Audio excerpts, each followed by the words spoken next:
কৃষ্ণ বন্ধু বান্ধৱীসকল, ঘোষাৰ এই উপদেশ ভাগ একাদিক্ৰমে আগবঢ়াবলৈ চেষ্টা কৰিছোঁ। ভুল ভ্ৰান্তি হ'লে ক্ষমা কৰিব।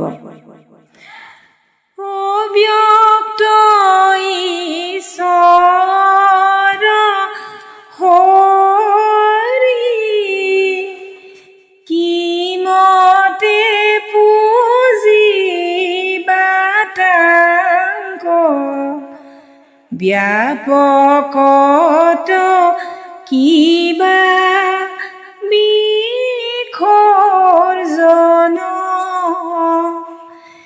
এটা অন্তমূৰ্তি শূন্য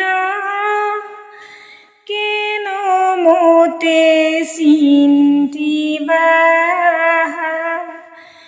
ৰাম বুলি শুদ্ধ কৰা মন।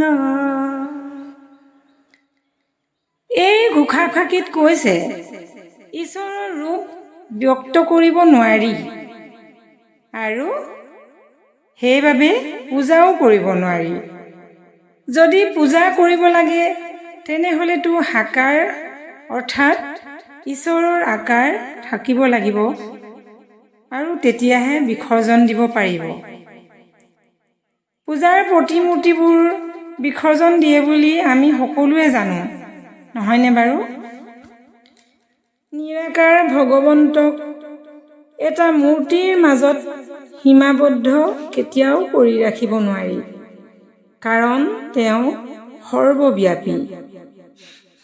গতিকে তেওঁক ৰাম বুলি চিন্তা কৰিলেই আমাৰ মন শুদ্ধ হ'ব আৰু এনেদৰেই গুৰুজনাই আমাক পৰামৰ্শ দিছে।